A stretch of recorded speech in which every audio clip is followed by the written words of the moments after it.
Does the world melt before you have coffee? Shouted a bleary morning hero as the breakfast table glowed in oozy sunlight.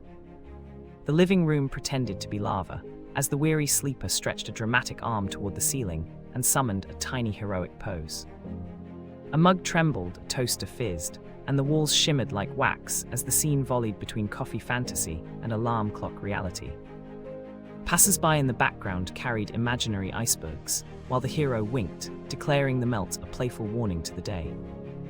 What's your morning ritual? Coffee, tea, or a dance?